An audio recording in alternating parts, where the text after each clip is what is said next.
Welcome to the AVAIL podcast, where we dig deep and talk about the art of leadership. My name is Virgil Sierra, and today we're sitting down with Jerod Smith.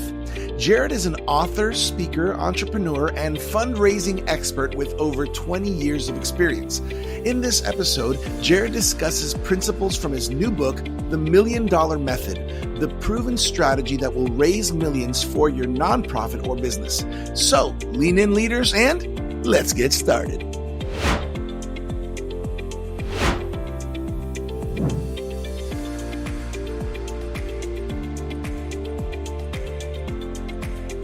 Welcome back, everybody, to another episode of the AVAIL podcast, where we dig deep, we talk about the art of leadership.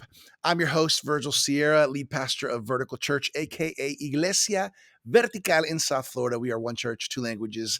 I'm your host on the AVAIL podcast, where we like to get down into the nitty-gritty of leadership. We have amazing guests, and today we have the honor of having Jerod Smith with us. It's going to be a great conversation. Jerod, we are honored to have you on the AVAIL podcast. How you feeling, brother? Hey, man, I'm feeling great. I've been looking forward to just sharing it with the AVAIL community, and I love being part of the AVAIL community. I had a friend the other day told me that the AVAIL magazine is one of the ministry magazines that he actually reads the articles. And so I thought, hey, that's a pretty good compliment. That is a good compliment. I want to let everybody know that this is going to be a great conversation because you have some areas of expertise that I think are going to be so helpful and so insightful and encouraging for so many of us, especially when it comes to your book, The $1 Million Method, the proven strategy that will raise millions for your nonprofit or business. I think that's something that we're all leaning in for because we know as we're leading, it's important to raise funds. And before we jump into this conversation and some wisdom that you have for us in this area, I would love for our AVAIL audience to get to know you a little bit. So can you share a little bit about yourself? Yeah, absolutely. So I'm married to Katina. I've been married 29 years. This actually will be 30 years that we've been married, which I know sounds crazy because I don't look over 30, but we've been What? married 30 years. We have two children. We have a 27-year-old son and a 31-year-old daughter, which I know always shocks people too. They're like, my gosh, when did you have babies? But we were heathens. And so we started early, and God redeemed us. So we got beautiful kids. And my wife and I both serve full-time in the ministry. We founded an organization called Advocates for Africa. And my wife, Katina, is the programs director. She's actually VP of programs, all of our work overseas. She's leading that. And I lean more toward the executive director role and making sure we get the money coming in. And then my son works also full-time in the ministry. He is our media coordinator and director. He's really gifted graphic and video production. And then our daughter lives in Tulsa. We're based out of Oklahoma City. Our daughter lives in Tulsa. And so we got a pretty tight family. I love that. I love to see when there's a shared connection and calling in ministry in a family. That's awesome. Man, I just want to say, I think I think you're probably the first person that I get to interview here on the AVAIL podcast in wow, over 160 or 70 episodes already, that really has this expertise specifically in this area of fundraising. And I know that in addition to being a missionary and being in the missions work for a couple decades, you also do personal coaching. You do a lot of senior leader coaching and development. So I think you have a great angle for all of us leaders to lean into. And I know, man, as we were kind of preparing for this podcast, you just wanted to share some things you've learned about fundraising and being effective in that. Unpack it for us. Yeah, absolutely. Well, thank you, Virgil. It's absolutely a really pleasure. It's a good pleasure to be on here today. There's some things that you learn, and most of the lessons that God teaches us, we learn them and we retain them if we learn them the hard way. And if you're hard-headed like I am, then everything you learn is the hard way. And so, we originally sold everything that we owned, and we moved to Rwanda, Africa in 2006. We spent 3 years there establishing the ministry, working hand in hand with the Rwandan people, fell in love with Rwanda.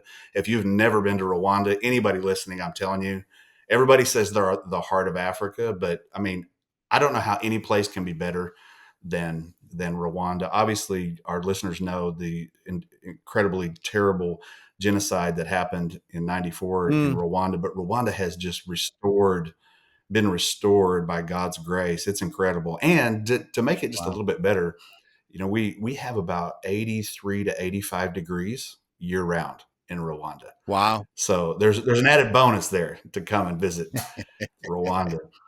But we just kept chugging along and raising our money. Our fundraising model was primarily the traditional model. I'm a communicator, so opening the doors to churches and other venues like that to speak in front of congregations was readily available. But Mm, then this thing happened. I don't know if you remember, Virgil, but 2020, this thing called COVID happened, yeah. and suddenly our primary funding source of for the ministry was shut down.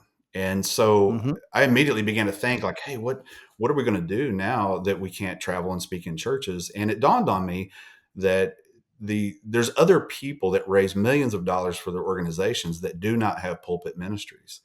And so Mm, I just went on a journey to start learning how do the other guys do it? I mean, how are these other organizations that aren't preachers, right? Aren't communicators? hmm. How are they raising the Hmm. money? And so I started to devour books and podcasts and called people I knew that were leading other nonprofits. And I started to piece together some commonalities, some principles that they were using. And I thought to myself, and really just God's wisdom started to say that if we can combine the pulpit ministry and communication way of raising funds at the same time implementing some of these foundational core principles that other organizations use, then we could really raise more money. At the same time, Mm, we were starting to realize that the funding that we were receiving was not going to be enough. I mean, prior to COVID, we were not going to be able to raise enough money to accomplish the vision that God had placed in our hearts because it was much bigger than the money than we were raising, which that's kind of how God works, I think. It's always mm, like he gives us big vision and we need a little bit more money, to accomplish that. So hmm. there's a couple of things that I wrote down this week that I thought maybe listeners would be interested in that I've learned with over 20 years of fundraising experience. And the first one is, and it may sound elementary, but you wouldn't believe how many people bypass this. And that is that relationships matter. Relationships Yep. have to be first. When we go into a fundraising mode, people instinctively, fundraisers, whether it be nonprofit leaders or pastors, they try to bypass the relationship factor and go straight for the ask, straight toward the Hmm. solicitation. But Hmm. people understand when you're forcing the relationship or you're moving it too quickly. The truth is, Hmm. every single relationship you have has a pace to it. Think about dating. When you were dating Hmm. your spouse, you can't move the relationship faster than the other person wants to move. And in Hmm. fundraising, there's a lot of times that we try to force that relationship, and immediately people get on the defense, and they're not given to organizations that do that. So that first one is just that you have to put relationships first. Friendship Hmm. comes before funding every time. I found it to be true over 20 years. Friendship Mm. always comes before funding. I have a question about that because I could imagine, and I am a pastor, which means I'm aware of the fact, man, we need to raise funds as a church. But I think it's even another level when you're a nonprofit, maybe an organization, a missions organization where you don't have a pulpit necessarily every week. Mm. And I guess with this whole concept of relationships matter, what would you say? What would you say? What would you say is a common mistake in the sense of people get a little excited, maybe wanting to do the ask? What have you seen as a common mistake in this specifically? Yeah. So one of the biggest mistakes that I coach people on a lot is making the ask too soon. Because here's Okay. the deal, Virgil. If you're a pretty motivated person and you're a good communicator, maybe you have a little bit of sales background, you can probably, to use a business term, you can probably close the deal. You could Mhm. probably get somebody to say yes. Here's a gift. They'll write a check, make an online gift, whatever. But I can't tell you how many times I've coached people that you may get that small gift today and no more gifts the rest of your life. Right. You would rather cultivate the relationship in a very ethical and paced sort of way, Mhm. because most of the time, when if people will give to your organization when they feel prompted and led, and you've done of the enough of the homework to give them enough information, when they give, then they'll give bigger. And so a lot of times, Mhm. to answer your question, I see fundraisers shortchange themselves by asking too soon. That's probably the number one Yeah. mistake fundraisers make. I love it. I think your insight is very, very important because I think most of us can definitely improve in this area. So, number one, relationships matter. What's next? Relationships, man. Yeah. Number two is your story is powerful. When I say Hmm. that, people don't realize that people don't care about as much about statistics and things like that. They care, but it's like later, after they've already made the emotional decision that you're an organization we want to get involved with. Well, Hmm. you can't get them to that place if you don't tell your story. And if your story's not Hmm. compelling, uh, it's going to be really difficult for you to get other people on board if it's not compelling. You have to have a story of transformation. Like, let me tell you about a girl in Rwanda. Her name is Jeanette. Let me tell you about how her family was living. Let me tell you what happened to her father. I'm going to tell you the Mm. story, and then I'm going to bring in the transformation. But a donor came forward. We told them the story, and it was a gentleman just like you. If I'm talking to somebody, I'll say someone just like you, just a normal, everyday, ordinary person that felt like Mhm. they wanted to do something to help this girl, stepped in. And now I'm telling them the transformation, because people want to see that their dollars that they give you, the funding they give you, is actually going to make a difference. It's one of the biggest reasons people don't Yeah. give to organizations, is they don't Right. really feel like that their contribution would matter. And so your story is powerful. And so I tell people all the time, you have to tell your story way more than what you think.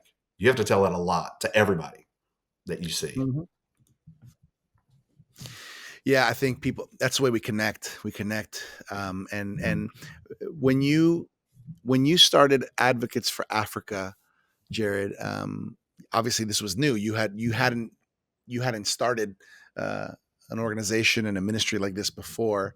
Um, how did you begin to figure out how to tell your story? Right, because I'm sure you're much better at it today than you were the first time you told it. I was just absolutely true. I just, in prayer, when before we launched Advocates for Africa, I really felt like a kid that was being asked to do some grown up thing, and like maybe I overheard somebody else's vision and I thought it was mine. And so God had to confirm in me, like, no, no, you're the guy. And so I had prayed about everything. I was scared to make any decisions because I didn't want it to fail. Because the truth Hmm. is, I was pastoring a church, and when we resigned, I had 7 church services booked. It was a good church, good sized church, made a good ministry income, and we left that Hmm. after God spoke to us about moving to Rwanda. And I went from a very good, stable income to 7 church services booked. And so people Hmm. thought we were crazy for doing that, but we had heard from God very, very strongly. So Hmm. um, in those early days, we and still to this day, we just prayed about everything. Like, we don't take a step, Hmm. especially a major step, unless we hear a very clear word from God and a very bright green light to where we know this is what we're supposed to do. Hmm. That's good. All right. So when it comes to fundraising, relationships matter. Your Mm, story is powerful. What's the third one? mm. Yeah, become a student of leadership and fundraising. That was a big Hmm. one for me. As I told you, we God had already started to lead me before COVID, that He was starting to show me we were not going to be able to raise the money that we needed. God began to show me this vision several years ago for a school out Hmm. in the bush area, not. there's a lot of organizations, they go to capital cities, and I'm not throwing rocks at those people at all. You got to do what God's told you to do. But for us, we always wanted to build Mhm. and do ministry in a place where it was fresh, brand new ground. And so in my heart, I saw a school, a thriving school out in a bush area, that was a very powerful type school. Not a, like, it didn't look like a barn. It was like brick and mortar and those sort of things. And so when God began to show us that, and I Mhm. started doing the figuring, and we started getting bids from local construction companies, things like that, we realized that just the school was going to be over $1 million.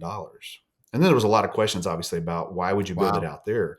And the answer to that always was, we feel like we have a strong opinion that the ability or the opportunity to grow up to be a world changer should not be limited by your economic status, because the same potential Mhm. and the same intelligence that you and I have, and maybe we've had more opportunities because we've grown up in the places we have to have an education and what have you. Sure. That same opportunity should be afforded to children that are living in mud houses and walking 5 miles to fetch water. And so when Hmm. we started to do that, we realized that we're going to have to become a student of leadership and fundraising, because this is going to be much bigger than we are. And so that's when I started studying the books. I started reaching out to friends that lead other nonprofits, and there was just some common principles that we found when we pulled together. And that's really where the book came from. The $1 Million Method was these Mhm. principles. And so we developed an actual strategy of how we Hmm. cultivate the relationships that we have and keep our friendships warm. And that's a term that we use a lot, before, if one of our development folks come to me and they say, "Hey, I think this person's ready for an ask," I may ask them, "Well, how warm is the relationship right now? Is it so warm Hmm. that you're texting? Can you text back and forth with this person, or does it have to be a phone call? Is it real formal?" Because when things have become informal and you can just talk like we're talking right now, Mhm. chances are you've developed a relationship in a healthy, ethical way, to where now you could probably talk to this person about anything. But that only happened because we became students of leadership and fundraising. Yeah, that's good, and I think it's important, especially if we wanna maximize the full potential of God's calling.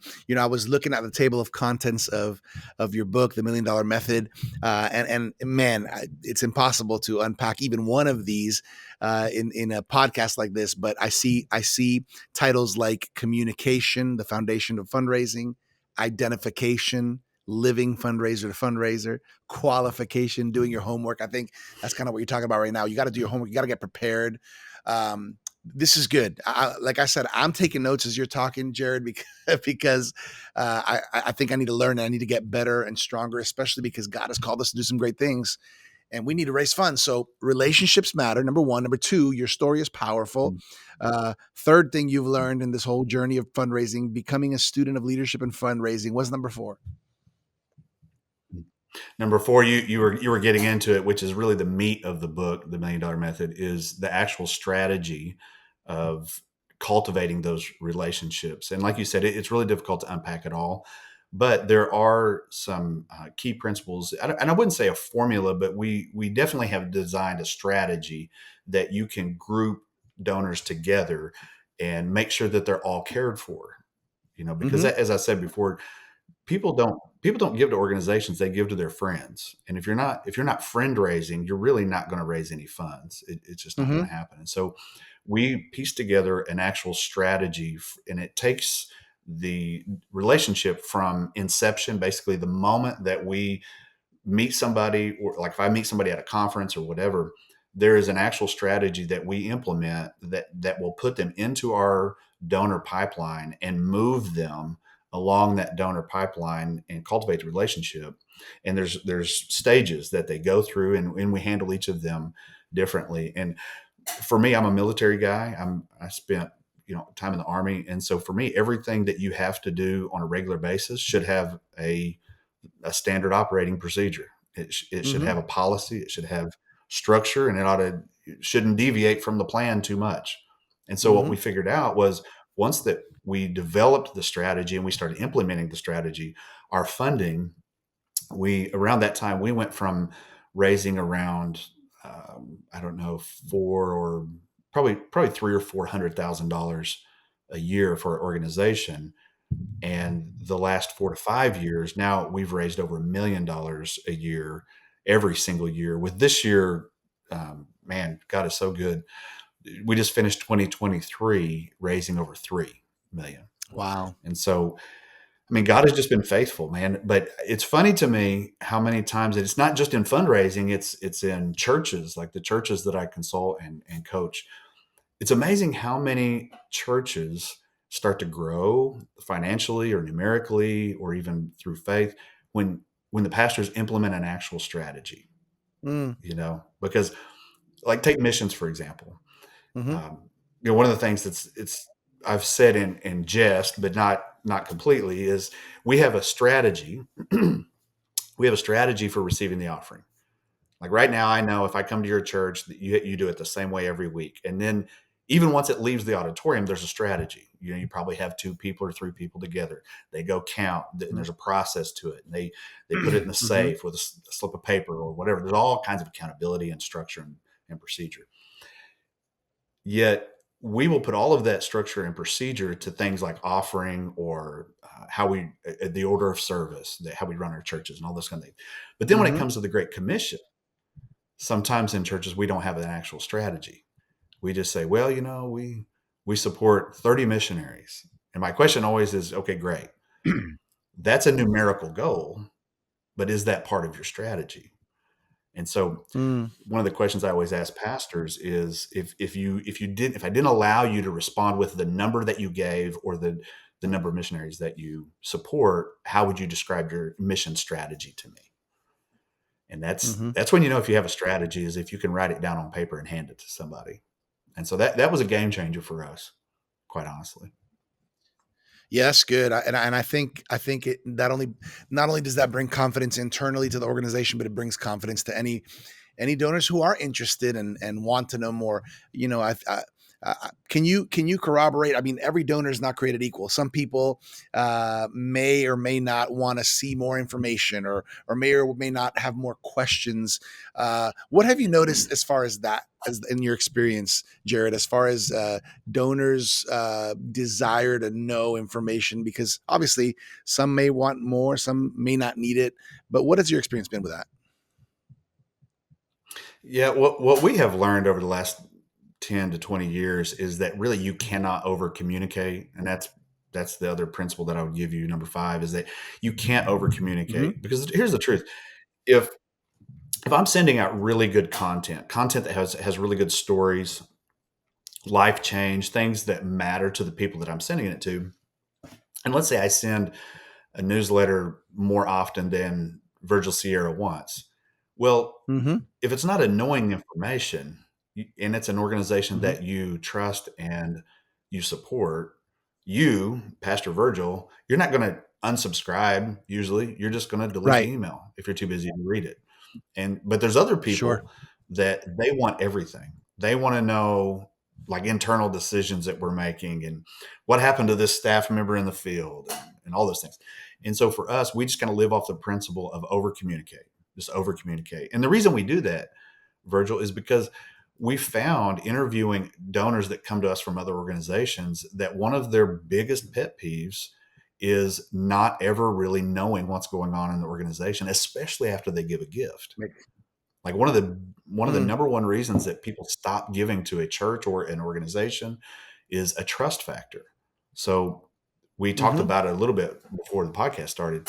In churches, what we find is it still comes down to that trust issue, but they may not trust that the pastor or the staff is managing or stewarding the money well.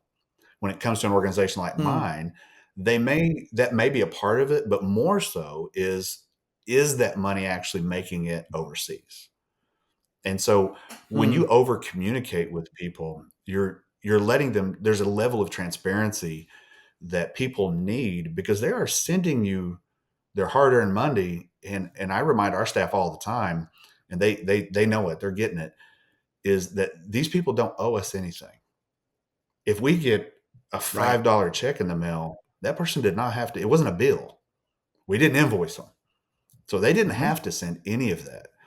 And so I feel like that as a fundraiser, as a pastor, as a nonprofit leader, we really have to over communicate and treat this funding as though it is not ours. Because the truth, you and I both know it isn't. And you know the cliche answer, and it's true to say, Mhm. this is all God's money. And it is. But all of Yep. that money that you receive into your church or into your organization was first stewarded maybe by an elderly lady, in some remote town somewhere, and she decided to start sending you $15 a month.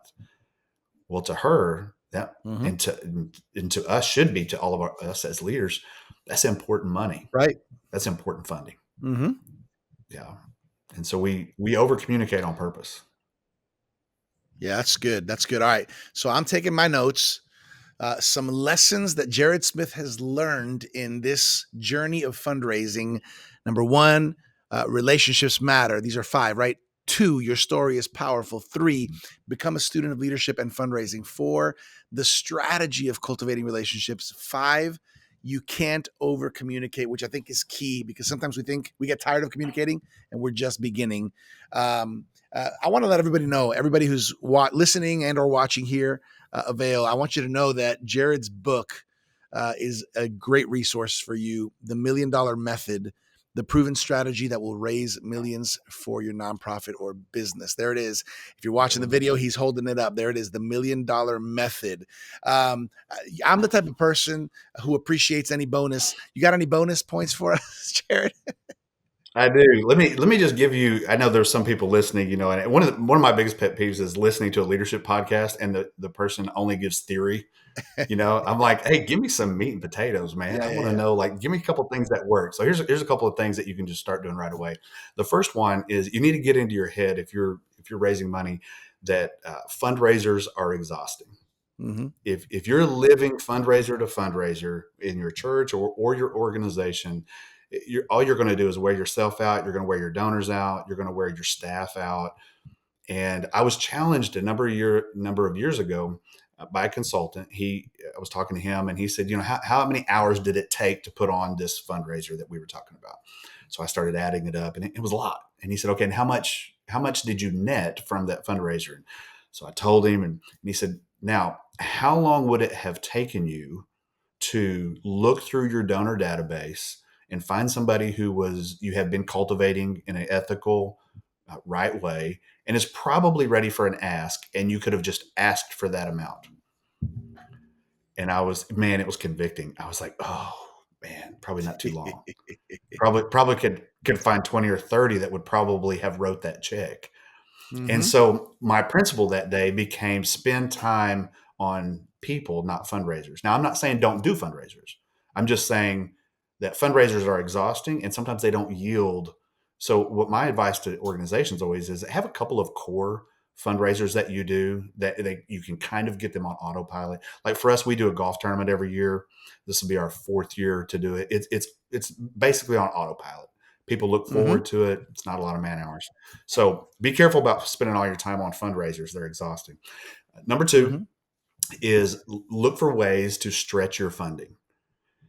Stretch your funding. And what I mean by that, for example, when we send money to the field at Advocates for Africa, we immediately started looking for ways to make the money go further.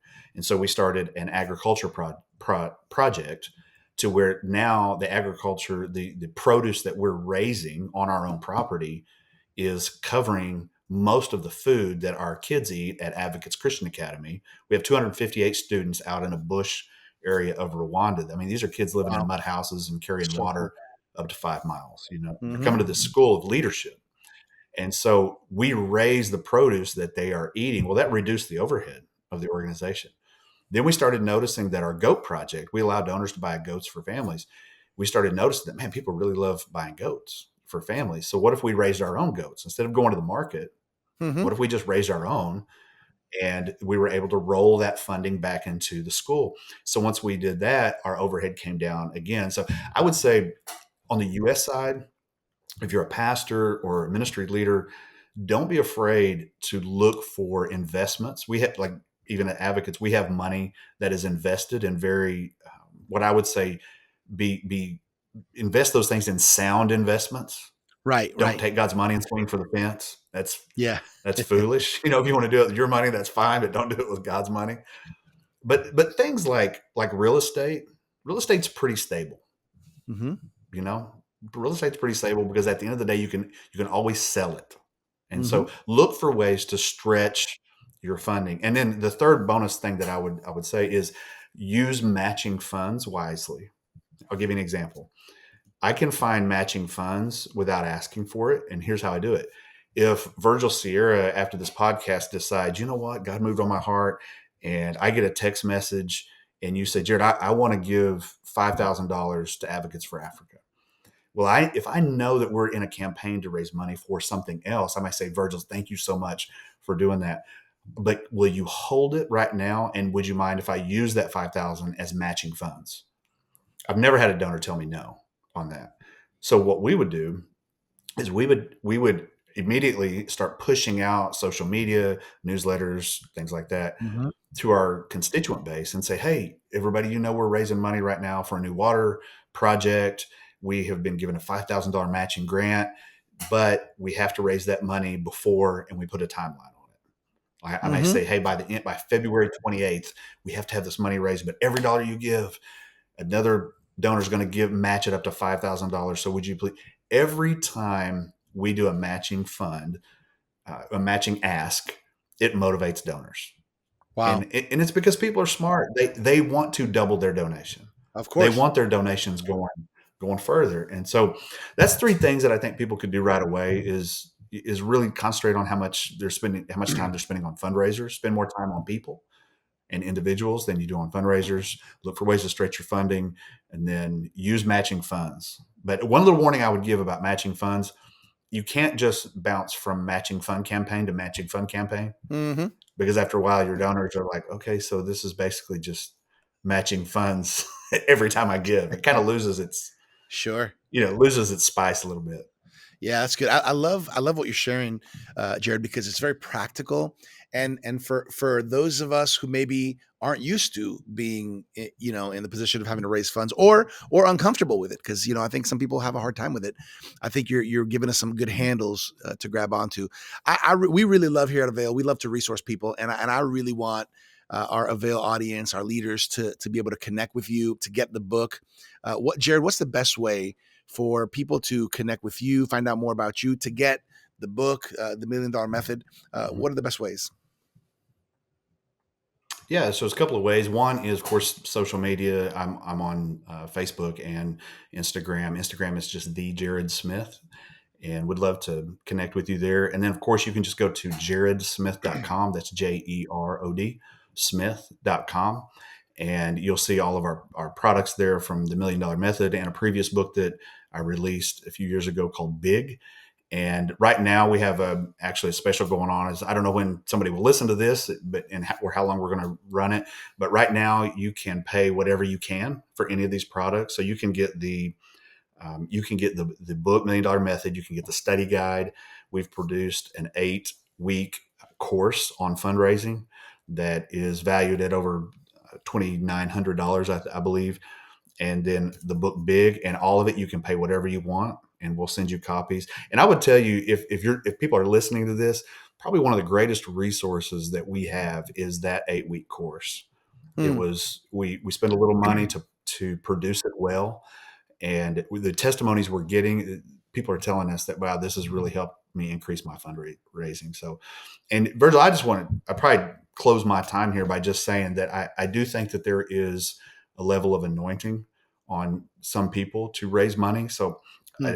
it's not that, I just came out of the womb with all this wisdom. We had to learn and pray about it. But the vision that God has given us for fundraising is, I would like to help people raise at least $1 million in their Hmm. organization. And I'd like to find 100 organizations that I can do that with. And Hmm. that's just the drive that we're on right now. So as Advocates for Africa continues to grow, and if people want to sponsor a child or see our work, they can go to advocatesforafrica.org. But jerodsmith.com, you'll get the resources, and they can reach out to me. If they want, they can send me an email at jared@jerodsmith.com, and I would love to help anybody that's listening help raise kingdom money. Because man, at the end of the day, Virgil, if we're going to change the world, we've got to Mm-hmm. figure out a way to pay for it. 100%. You heard that, everybody. JerodSmith.com. That's JEROD Smith.com. And then can you mention again the website for Advocate for Africa? It's just .org. It's advocatesforafrica.org. And you can see all of our projects there, ranging from evangelism. We have 3 buckets. It's hope, compassion, education. We have over 1,000 children now on our child sponsorship program. It's $39 a month. One of the most impactful, life-changing things you can do is sponsor a child. Immediately, radically transforms their life. And for that $39, that takes care of all their medical needs, school supplies, school uniforms, everything that they need, nutritious meals at school. And so that really is the driving force behind Advocates for Africa right now. It's growing faster than honestly we can keep up with. It's almost like God really loves children in Africa. I think it is. I love that. I Hey, think so. check it out, everybody. JerodSmith.com. Also, advocatesforafrica.org. I'm going to mention, Jerod, as well, the AVAIL Journal, which you are familiar with. And I know that we have some great articles coming up soon, right? In the AVAIL Journal. Yeah, I'm looking forward to it. Hey, everybody, if you haven't done so, we want to bless you with a free trial subscription of the AVAIL Journal. As far as I'm concerned, this is one of the premier Christian leadership magazines out there right now. The content is awesome. The collaborators and the people that are bringing in some amazing leadership content are awesome. Obviously, our founders, Dr. Sam Chand, Martin Van Tilburg, are always bringing some great leadership gold. If you haven't done so, availjournal.com, get your free trial subscription on us. For the trial subscription, you're going to love it. You're not going to want to throw it away, and you're going to want to share it. And I think, like Jerod mentioned, people want to read. These are actually articles that people want to read.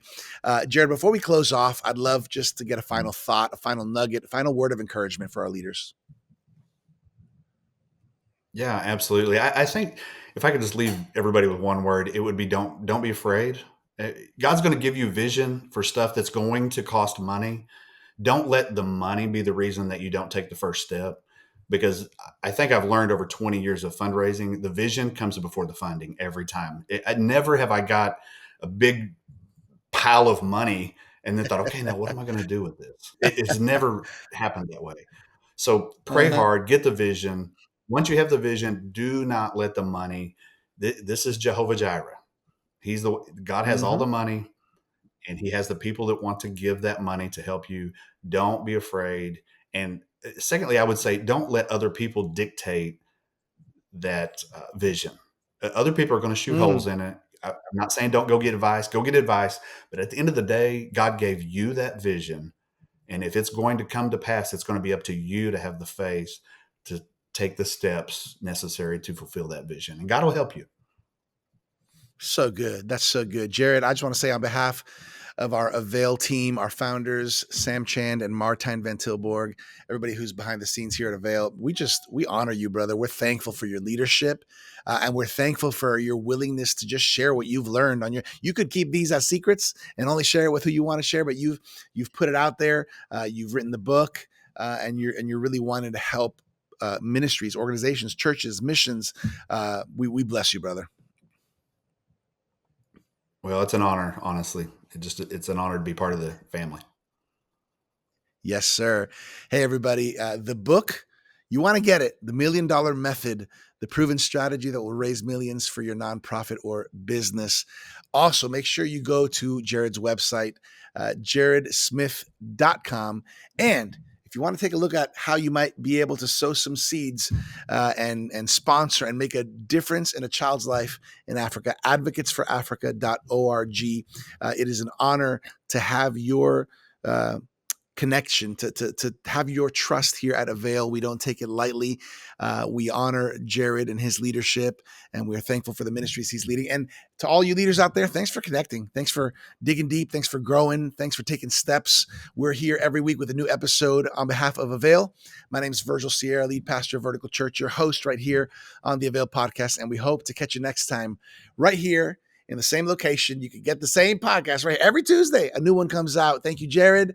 Thank you, Avail team. God bless you all. See you next time right here on the Avail Podcast.